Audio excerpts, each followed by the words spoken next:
kanilang katawan, ikinararangal nila ang mga bagay na dapat sana nilang ikahiya at pag naguukulan nilang ng pansin ay ang mga bagay na panlupa.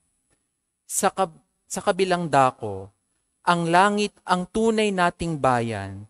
Mula rooy, hinihintay natin ng may pananabik ang Panginoong Hesukristo, ang ating tagapagligtas.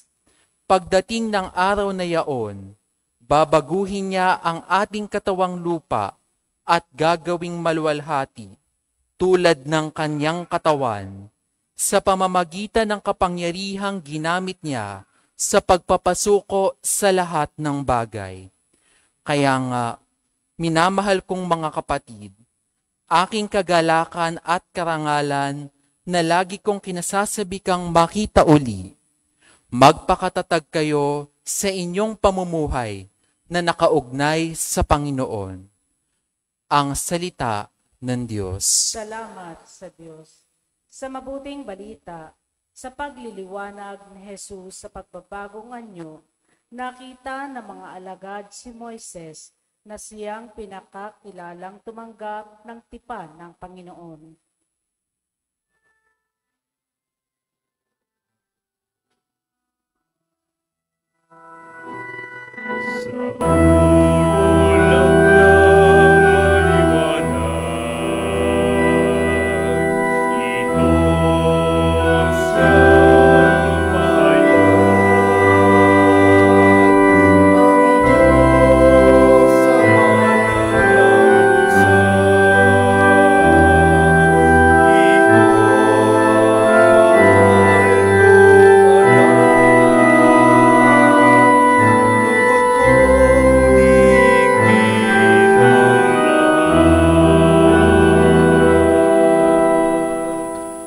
Sumainyo ang Panginoon. Ang mabuting balita ng Panginoon ayon kay San Lucas. Noong panahong iyon, umakyat si Jesus sa bundok upang manalangin. Isinama niya si Pedro, Juan at Santiago. Samantalang siya'y nananalangin, nagbago ang anyo ng kamiyang mukha. Nagningning ang kamiyang kasuotan na naging puting-puti.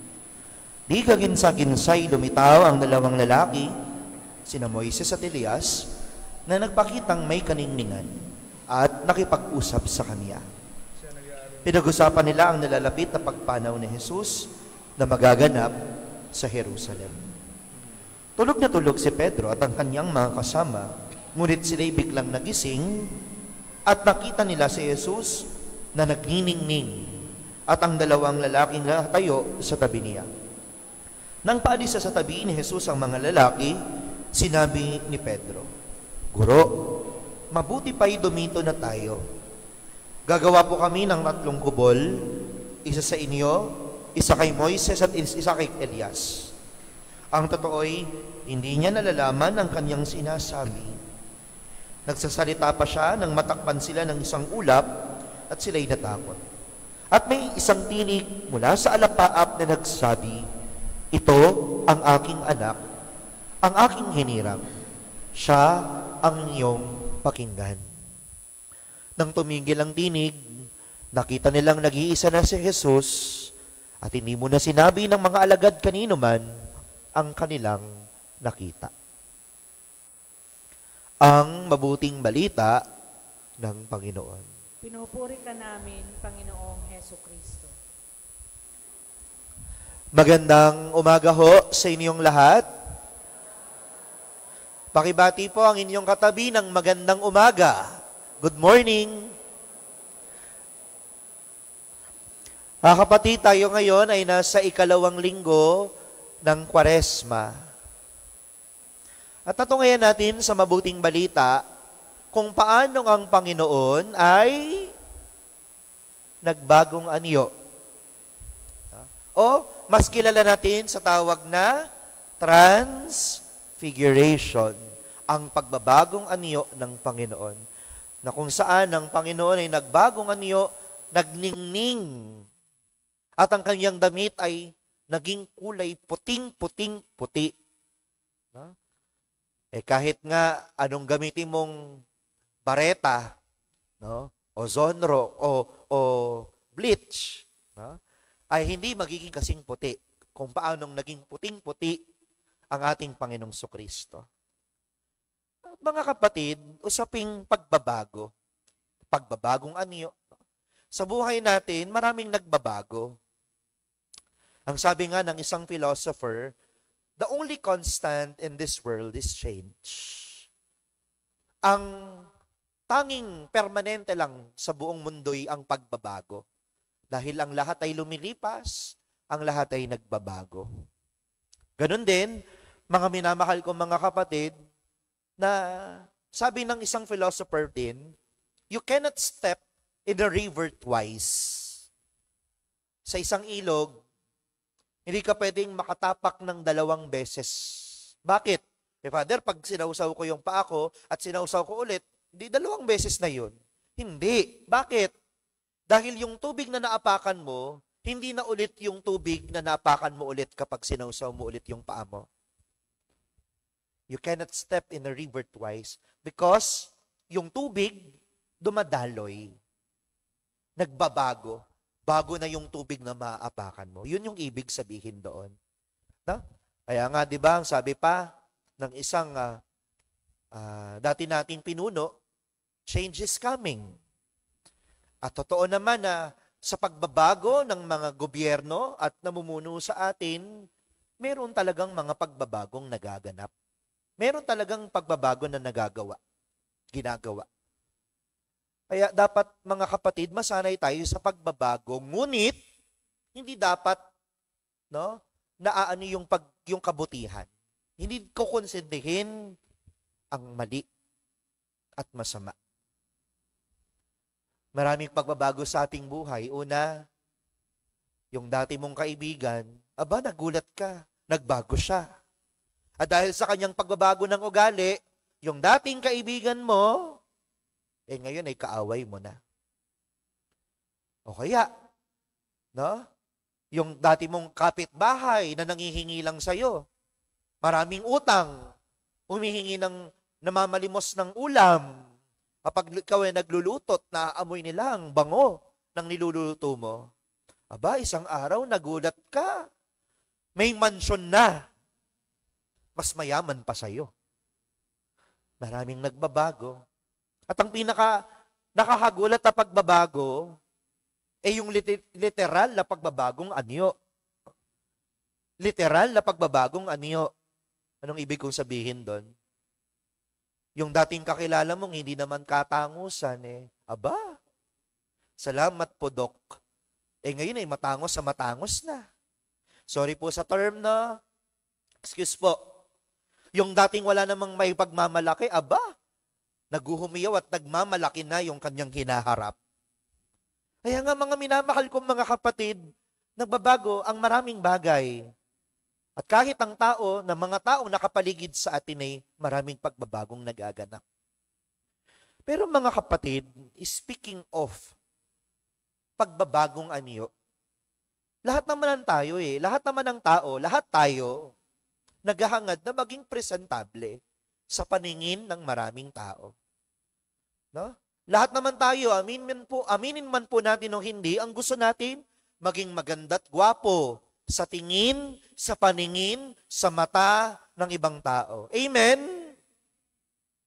Wala naman siguro sa inyong gusto na maging pangit sa paningin ng iba. Di ba? Wala naman siguro. Kaya nga sa panahon ngayon, tignan nyo yung pinagkakagastosan ninyo. Ito yung sahod, ito yung sahod ng asawa mo. Ilang porsyento doon yung napupunta sa pagpapaganda mo? Pagpapaganda ninyo. Baka mamaya nga, di ba, 1/4. Doon lang napupunta sa skincare, sa Rejuve, sa collagen, o sa Kojic, at sa kung ano-ano pa mang pagpapaganda. Pagbili mo ng eyeliner, ng lipstick, ng foundation, ng blush, iba pa yung pabango, iba pa yung sa buhok. Ang dami niyan. Many to mention pa. Talagang naglalaan tayo ng pera para lang sa maging presentable sa iba. Walang masama doon. Wag lang sobra-sobra. To the point na kailangan nating baguhin yung ating sarili para lang maging magmukhang maganda sa iba. Tandaan mo, kung mahal ka niya, hindi mo kailangang pagandahin masyado yung sarili mo. Sabi nga, di ba, simplicity is beauty. The way you are, kung ano man ang itsura mo, kung mahal ka niya, mamahalin ka niya at magiging tapat sa'yo. Pero kahit anong pagpapaganda mo, kahit anong pagpaparetoke mo, kung hindi ka niya mahal, iiwan at iiwan ka niya. Amen. Eh sana mga minamahal ko mga kapatid, wag labis-labis, wag masyado. Bakit? Baka mamaya, kakabili mo ng mga pagpapaganda, tapos merong nangangalabit sa iyong pulubi, at nagsusumungit ka. Wala kang pera. Sasabihin mo, pero marami kang pera sa pagpapaganda. E tandaan mo, yan ay maaaring ikapunta mo sa impyerno. Nagparetoke ka nga, ang ganda-ganda mo. Pero baka mamaya ay masunog naman ang kagandahan mo sa impyerno habang buhay. Kasi mga kapatid, ang kagandahan ito'y panlabas lang eh. Ang mas mahalaga yung loob. Ang ganda-ganda mo nga, ang gwapo-gwapo mo nga. Kung ang sama-sama naman ng ugali mo, aalingasaw yung kabulukan ng kalooban mo.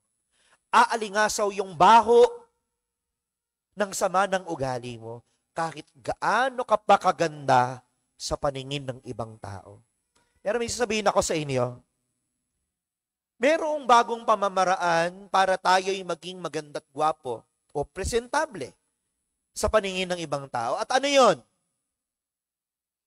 Magpakabuti tayo. Magpakabuti tayo. Gumawa tayo ng mabuti, tumulong tayo sa ating kapwa, magmalasakit tayo kahit sa mga taong nakasamaan natin ng loob. Bakit? Kasi yung taong, tandaan, wala namang taong pangit. Walang taong pangit. Tayo'y nilikha ng Diyos na maganda't gwapo sa kaniyang larawan, sa kaniyang wangis. So lahat tayo maganda't gwapo. Meron lang talagang magandang maganda at meron lang talagang hindi ganoong kagandahan. Pero walang pangit. Ha? No? Pero kung kayo man, tayo man, ako kasi asama ko na yung sarili ko, no? Tayo man ay napapabilang doon sa hindi ganoon, ay magpakabuti tayo. Bakit? Kasi hahalimuyak eh. Hahalimuyak yung tinatawag nating scent of holiness. Yung pagpapakabuti natin, yung kagandahang loob natin, hahalimuyak yan. Tingnan nyo, ano ang mas pipiliin ng tao? Yung taong maganda't gwapo pero ang sama-sama naman ng ugali? O yung tao, hindi man kagandahan, pero napakabuti at busilak ang kaniyang kalooban? Maraming tao ang lalayo sa taong masama ang ugali. Pero ang isang tao na mabuti, hindi niya kailangang manlibre at magpamudmod ng pera para lang lapitan at kaibiganin siya ng maraming tao. Sapat na ang kabutihan ng kaniyang puso para kaibiganin siya ng maraming tao. At yun nagpapaganda at nagpapagwapo sa atin. Pangalawa, tulad ng sinabi ko kanina, ano mo yung kagandahan mo kung mapupunta ka naman sa impyerno at masusunog ang kagandahan at pagpaparetoke mo. Pero kung tayo magsusumikap na magpakabuti, kahit mahirap, sa gitna ng makabagong panahon ngayon, mahirap talaga magpakabuti.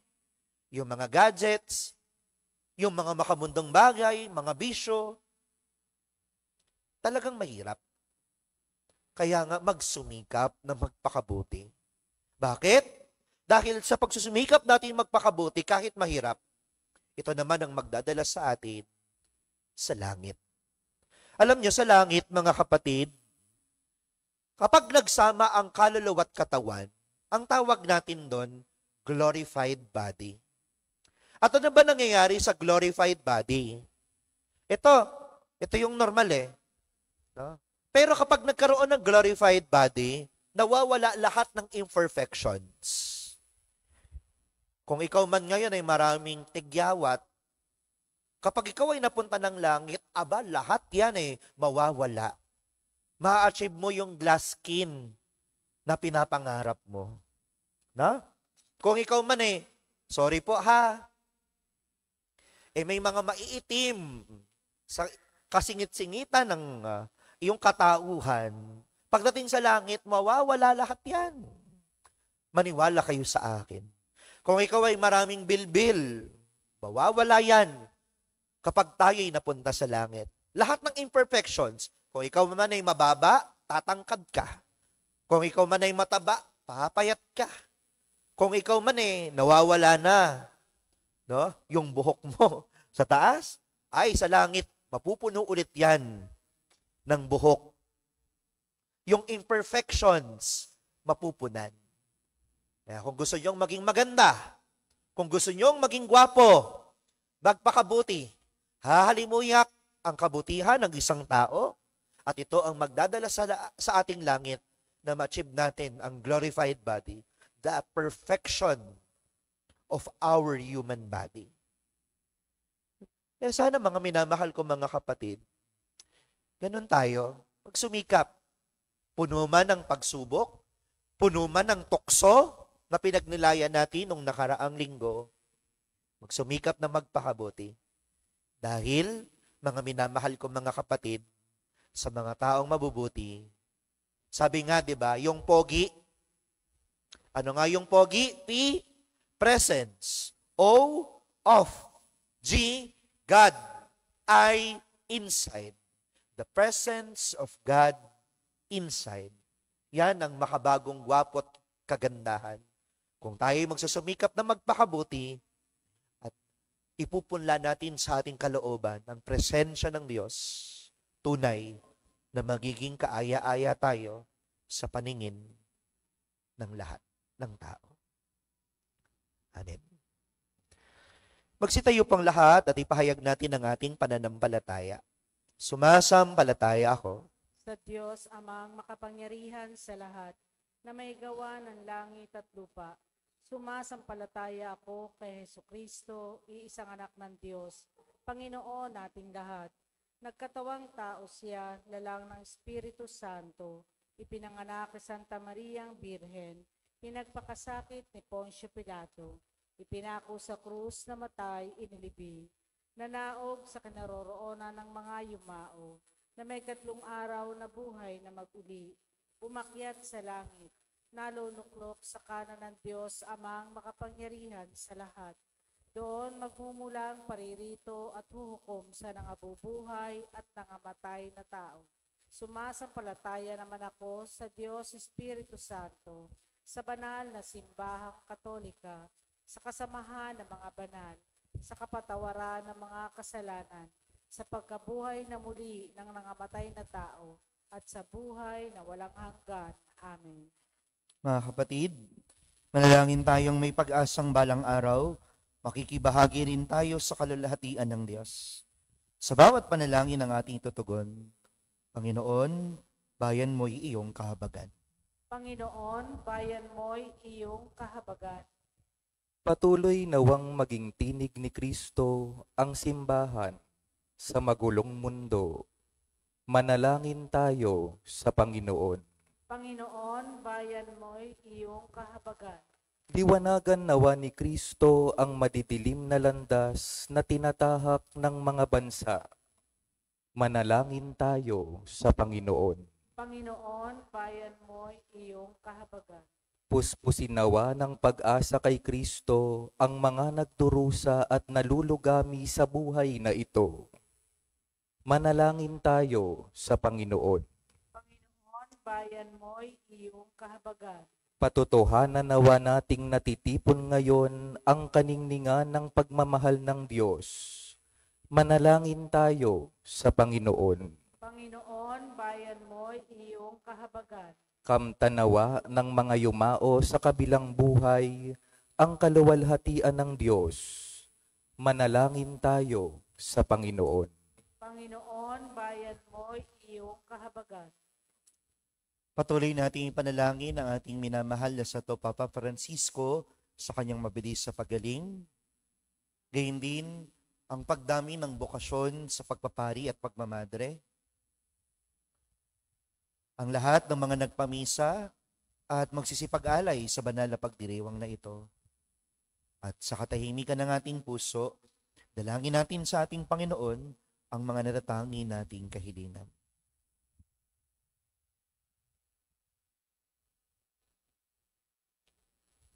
Amang makapangyarihan, tunay ngang kamangha-mangha ang iyong kabutihan at awa. Pakinggan nawa namin lagi ang kaniyang salita at gawa upang kami rin ay iyong lubhang kalugdan sa pamamagitan din ni Jesucristo ang aming Panginoon ngayon at magpa sa walang hanggan. Amen.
Manalangin kayo mga kapatid upang ang paghahain natin ay kalugdan ng Diyos amang makapangyarihan.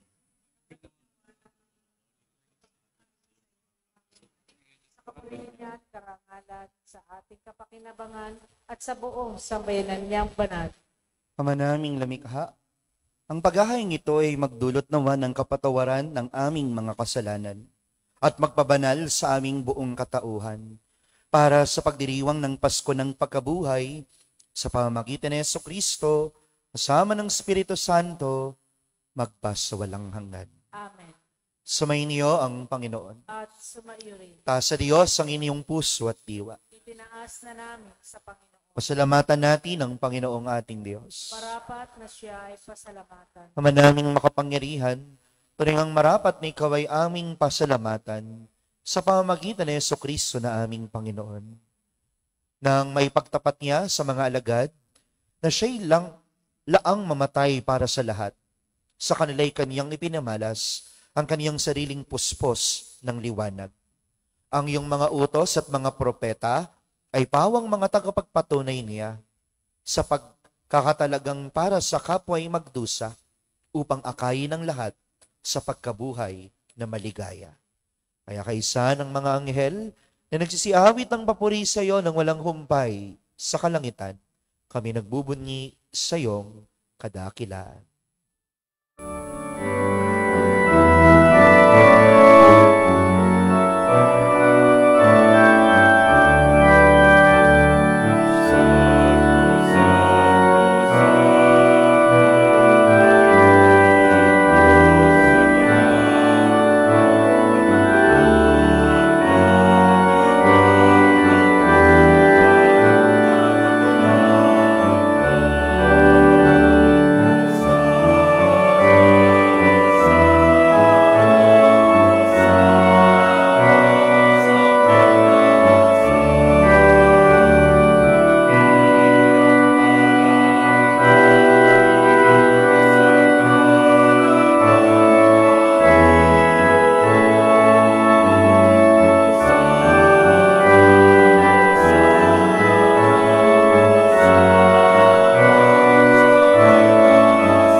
banal, ikaw ang bukal ng tanang kabanalan.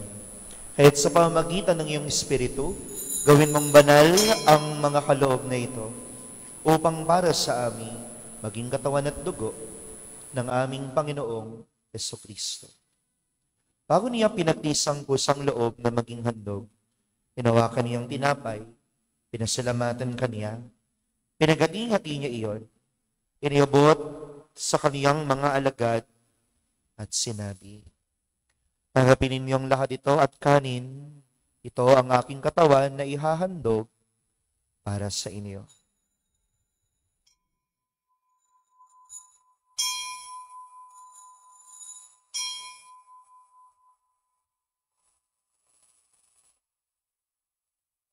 Gini naman noong matapos ang hapunan, hinawakan niyang kalis, muli kaniyang pinasalamatan, iniabot niyang kalis sa kaniyang mga alagad at sinabi, "Tanggapin ninyong lahat ito at inumin.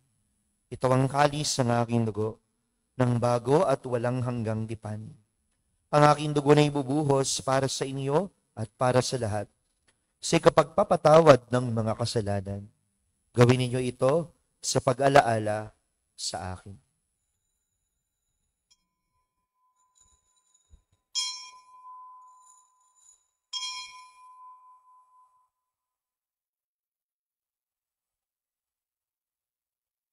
Ipagbuni natin ang misteryo ng pananampalataya.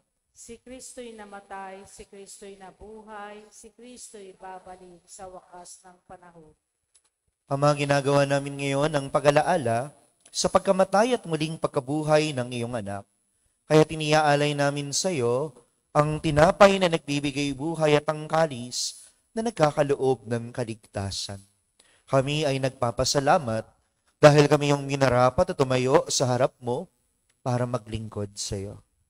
Isinasamo namin kami magsasalo-salo sa katawan at dugo ni Kristo ay mabuklod sa pagkakaisa sa pamamagitan ng Espiritu Santo.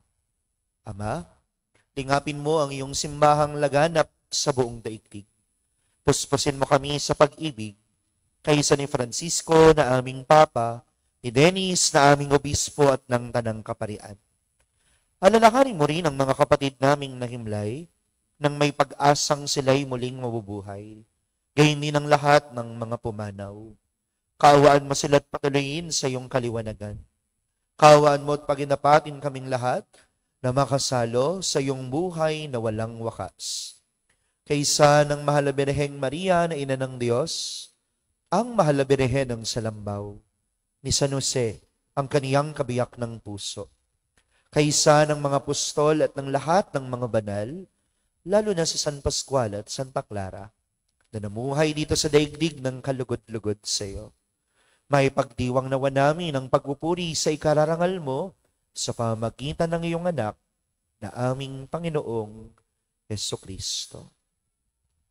Sa pamamagitan ni Kristo, kasama niya at sa Kaniya, ang lahat ng parangal at papuri ay sa iyo, Diyos Amang makapangyarihan, kasama ng Espiritu Santo, magpasawalang hanggan.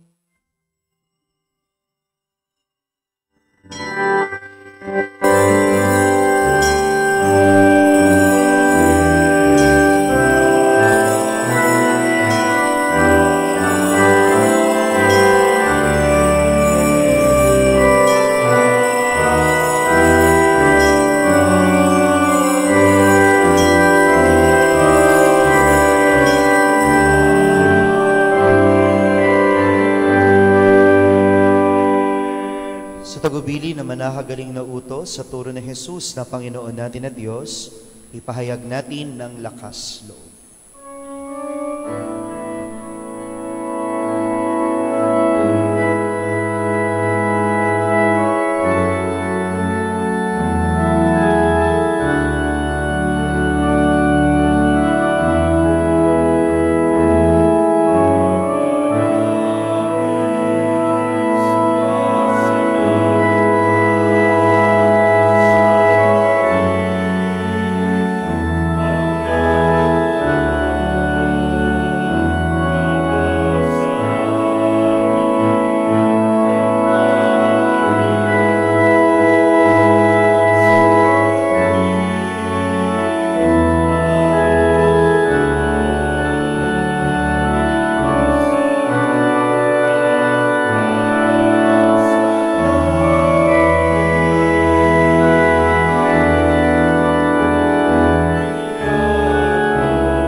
kami riya sa lahat ng masama.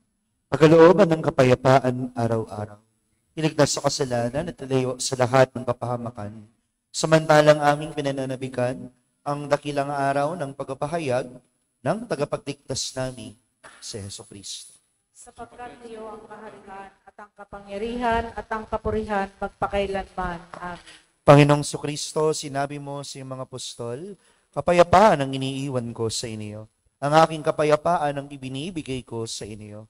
Tunghayan mo ng aming pananampalataya at huwag ang aming mga pagkakasala. Pagkalooban mo kami ng kapayapaan at pagkakaisa ayon sa iyong kalooban, kasama ng Espiritu Santo, magpasawalang hanggan. Amen. Ang kapayapaan ng Panginoon ay laging sumainyo. At sumaiyo rin. Magbigayan kayo ng kapayapaan sa isa't isa.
Ito ang kordero ng Diyos. Ito ang nagali sa mga kasalanan ng sanlibutan. Mapalad ang mga hinaniyahan sa kaniyang banal na piging. Panginoon, hindi ako karapat-dapat na magpatuloy sa iyo. Ngunit sa isang salita mo lamang ay gagaling na ako.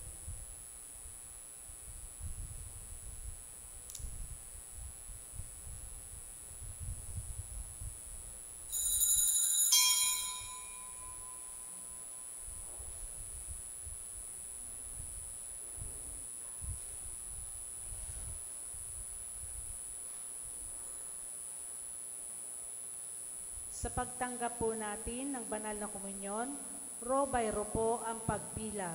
Hintayin ang hudyat ng mga Osterites bago tumayo. Maraming salamat po.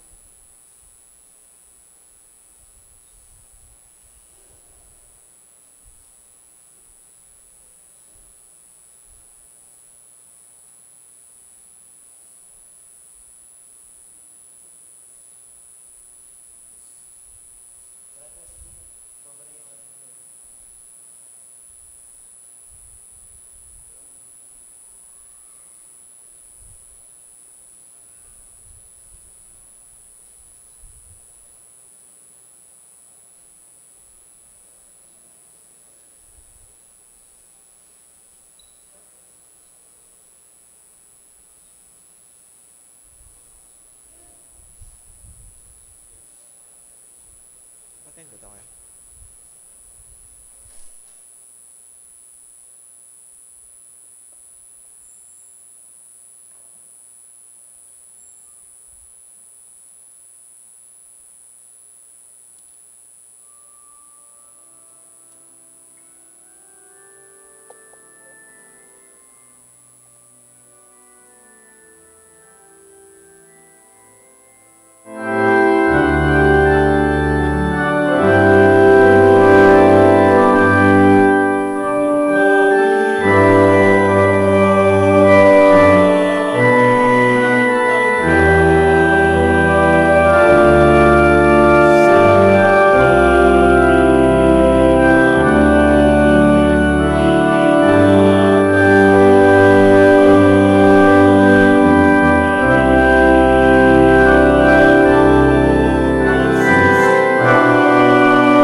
Iyuko natin ang ating ulo, manalangin tayo.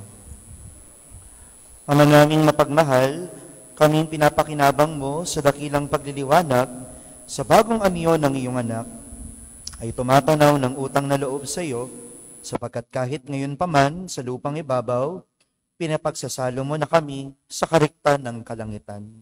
Sa pamamagitan ni Jesucristo, kasama ng Espiritu Santo, magpas sa walang hanggan. Amen. Magsiupo muna ang lahat. Magandang umaga po sa inyong lahat. Ako po si Seminarista Robert Piri Bautista.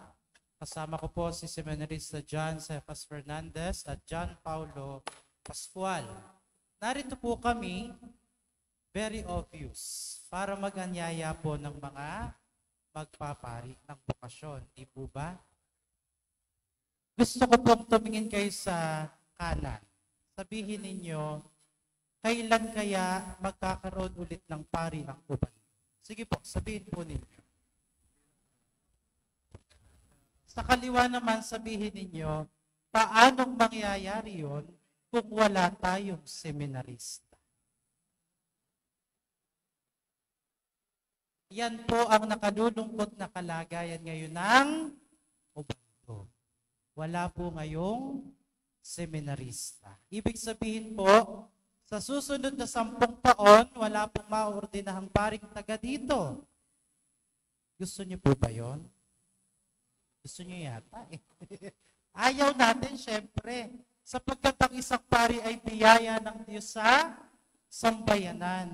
Ang isang pari ay bunga ng panalangin ng kanyang bayan. Amen po ba? Kaya naririto po kami para mag-anyaya po. Una, sa mga kabataang lalaki po. No? Ang bokasyon po ng ating buhay hindi lamang pag-aasawa. At hindi rin po pagiging single lang. Pwede rin pong pagpapari o di kayo pagmamadre, no? Katulad nila sister. Kaya nga po, mga kapatid, hindi dapat tayo tumigil sa pananalangin. Sana bigyan pa ng Diyos ang ubando ng mga magpapari. Amen po ba? So kabataang lalaki po, pwede pong pumasok sa seminaryo, high school, junior high school, pwede pong senior high school, pwede pong senior high school graduate, pwede pong college undergraduate, at pwede rin naman pong college graduate o yung mga young professionals. Meron pong mga seminarista at nagiging pari, may degree na po sa labas. No? May engineer na, may doktor, may nurse, tapos nagpapari. Sapagkat yun ay bunga ng panalangin ng kanyang bayan. Amen po ba? Mga kapatid, ako po, pangalawang beses ko pa lang pong napupunta dito. Una po ay noong 2013, hindi pa po ako seminarista. Sila po, first time ngayon, dahil kailangan naming manghikayat sa inyo.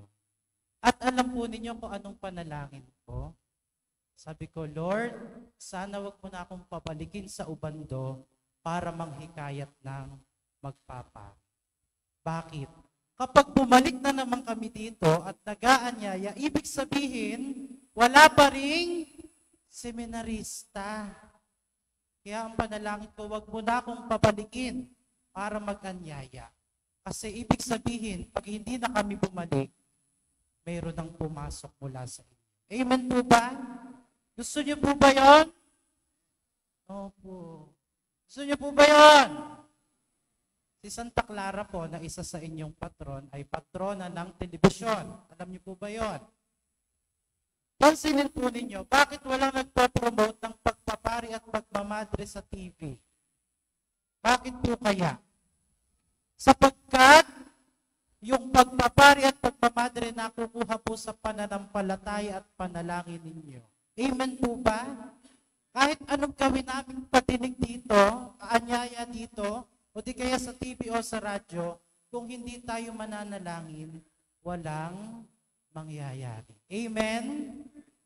So sa April 5 po, ito, pwede nang pumunta yung mga interesado. Sa April 5, meron po kaming tinatawag na tagpuan. Yung mga kabataang lalaki po gusto ma-experience yung buhay seminaryo, pwede pong pumunta doon ng isang buong araw. No? pwede po nilang maranasan yung buhay ng seminarista at may mga magbibigay po ng talk. Gayon din naman po, meron pong Facebook page. No? Yung Punlaan, ICMAS Vocation Promotion Ministry at Immaculate Conception Major Seminary. Gusto ko po sana mamaya, pag uwi po ninyo, buksan ninyo yung Facebook ninyo, i-like ninyo yung Facebook page at i-share para marami po tayong ma-reach. Amen po ba? At panghuli, pag may nagsabi pong gusto magpari, huwag po ninyong pigilan. No? Kung yung boyfriend ninyo, sabi, gusto kong magpari, ibigay mo na. Kaya mo ba yun? Pero yun kung may asawa, sa inyo na ho yan. Ano? Sa inyo na po yan. Hanggat di po na ikakasal, pwede po magpari. Amen? Okay po. So, inaasahan po namin, sana sa taon, hindi na kami babalik. Last year po, may nagpunta dito. Nag-anyaya. Kaya lang walang tumugon, nandito ulit kami. Sana sa isang taon, hindi na kami mag-aanyaya kasi meron ng seminarista. Amen po ba? So sa pagsayaw po natin mamaya, isayaw po natin, sana may pumasok kahit isa man lamang. Maraming salamat.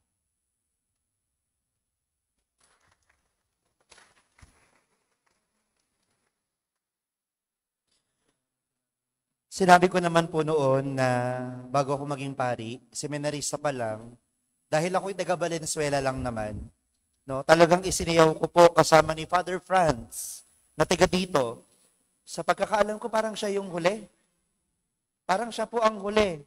So 2018, ang huli pang pare ng Obando. So sana mga minamahal ko mga kapatid, pagnalangin natin. Kasi sabi, ang tanda ng pagiging buhay at pagpapala ng isang parokya ay kung ang isang parokya ay mayroong nagpapari at nagmamadre. Ibig sabihin, ang parokya ay buhay at pinagpapala ng Diyos. Dahil mayroong mga pumapasok sa kumbento, sa pagmamadre, at pumapasok sa seminaryo para magpare. So sana dalangin natin, no? Kanina, pinag-usapan natin the presence of God inside. Pogi. At alam naman ito, na hindi naman talaga lahat ng mga pogi ay nag-aartista. No? Yung iba'y seminarista, yung iba'y pari na. Biro lang po. So sana, panalangin, huwag pigilan. Ito'y biyaya, regalo ng Diyos na dapat sinusuportahan at ipinagdadasal. No? So sana'y isayaw natin sa tatlong patron na dumami ang bukasyon sa Ubando. Maraming salamat po. Paalala, wala pong palakpak pagkatapos ng misa. Tatayo po ang lahat. Pasasalamat sa ating mga seminarista. No? Makaasa kayo na ipinagdadasal namin kayo. Na nawa, ako na seminaristang pumunta dito, balang araw, baka kayo ang maging parochial vicar o parish priest dito sa Ubando. Makaasa kayo sa aming panalangin. Sumainyo ang Panginoon. Pagpalain kayong lahat ng makapangyarihang Diyos, Ama at ng Anak at ng Espiritu Santo. Amen. Pumayo kayo sa kapayapaan at pag-ibig ni Kristo.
Happy birthday to you.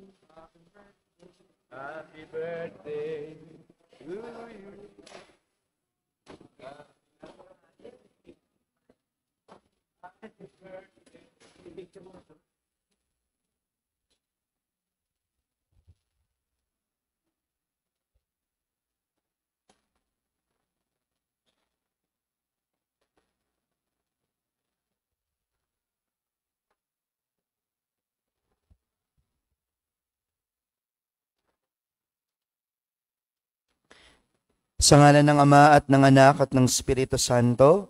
Amen. Sumayin niyo ang Panginoon. Ang mabuting balita ng Panginoon ayon kay San Mateo. Samantalang sila'y kumakain, dumampot ng tinapay si Jesus at matapos na magpasalamat sa Diyos, kanyang pinagpira-piraso at ibinigay sa mga alagad. Kunin niyo ito at kanin. Ito ang aking katawan. Wika niya. Hinawakan niyang saro, nagpasalamat sa Diyos at ibinigay sa kanila. Uminom kayong lahat nito, sabi niya, sapagkat ito ang dugo ng tipan, ang aking dugo na mabubuhos dahil sa marami sa ikapagpapatawad ng mga kasalanan. Ang mabuting balita ng Panginoon. Manalangin tayo, iyukunin yung inyong ulo. Mahal na Birheng Maria ng Salambaw, ipanalangin mo kaming naririto sa iyong harapan na nagsusumamo upang kami ay maging marapat sa iyong pagkalinga sa bawat sandali ng aming buhay. Dala ng iyong kalinis-linisang pusong makaina, patnubayan at subaybayan mo ang lahat ng mga taong nabubuhay sa pangingisda, ang mga naglalakbay sa mga ilog at karagatan, at ang tanang umaasa sa iyong malasakit at tulong. Nawa ang kababaang loob mo ay aming tularan, at harapin namin ang daluyong nagnagat sa aming buhay na may matatag na pananalig sa anak mong si Jesus. Sa aming abang panalangin ito, ang kapatawaran ay aming hiling na manaig sa buong daigdig upang makamtan ang inaasam na kapayapaan. Sa iyong tulong at halimbawa ay mapapurihan nawa namin sa Jesucristo ang aming Panginoon, kasama ng Ama at ng Espiritu Santo, isang Diyos, magpa sa walang hanggan.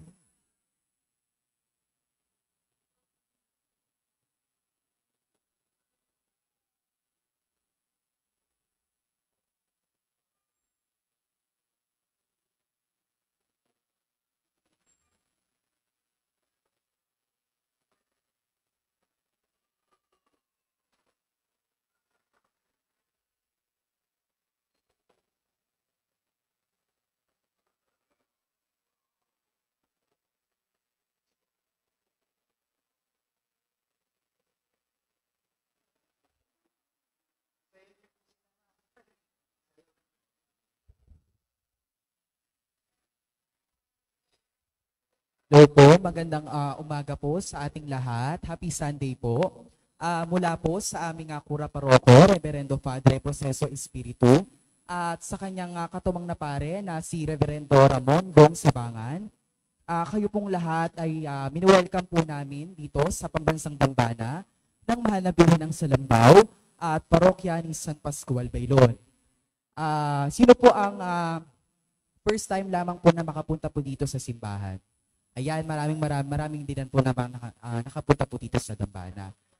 Tatanong ko lamang po kung may nais pong gusto pong magpatotoo ngayong araw. Meron po ba? Taas lamang po ng kamay.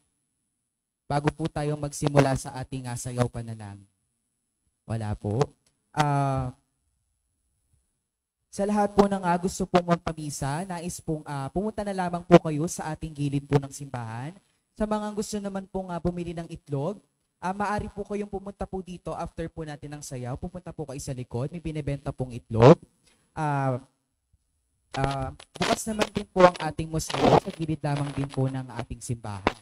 So bago po tayo magsimula sa ating step, ang kapistahan po ng tatlong patron is May 17, 18, and 19. Ang kapistahan po ng San Pascual Baylon ay May 17.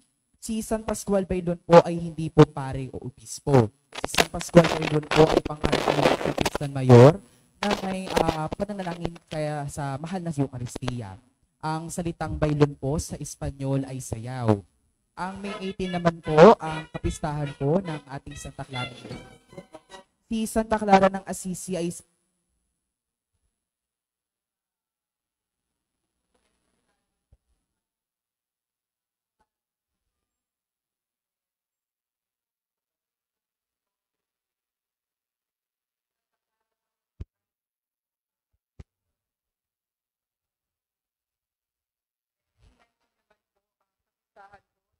mahal na Birhen ng Salambaw.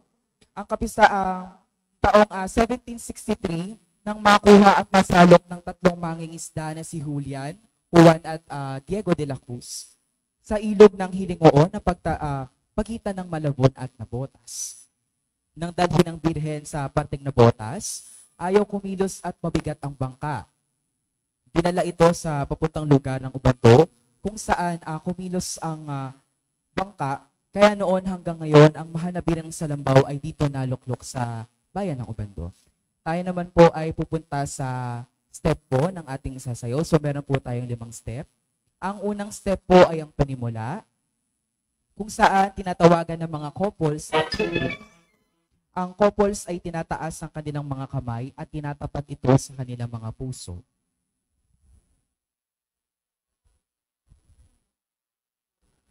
Pangalawang step naman po ang paghayon o engganyo. Ito po ay ipalalim, tinatawag na sinapupunan ng isang babae para umusbong dito ang anak.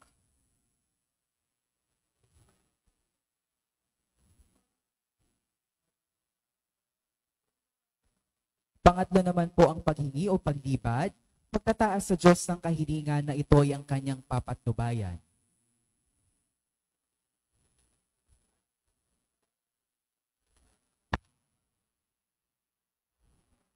Ang pag-apat na step naman po ang ating valse lateral. Sumasagisag sa relasyon ng ating kapwa at hindi lamang po ang puro sarili. Ang panglimang step naman po ay ang pasasalamat. Hawak kamay ang magkopol. Dito po ay nagkakaisa sa pagdarasal at pagpasalamat sa lahat ng blessings sa biyaya ng ating natatanggap. So sa diwa pong iyan, isayaw po natin ang sayaw panalangin. Maaari niyo pong hilingin sa 3 pato ng mga ninais niyo pong hiling.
Mahal naming Birhen ng Salamba, kami iyong tulungan. Sa tuwing ay pawin ni Jesus na ay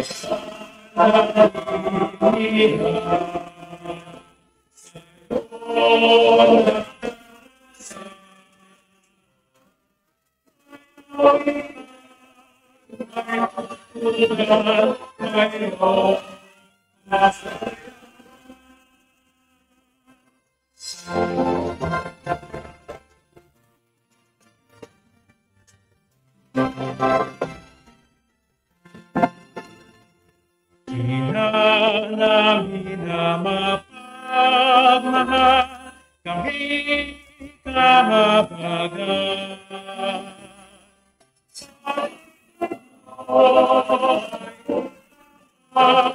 Sa pagkaong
Thank you.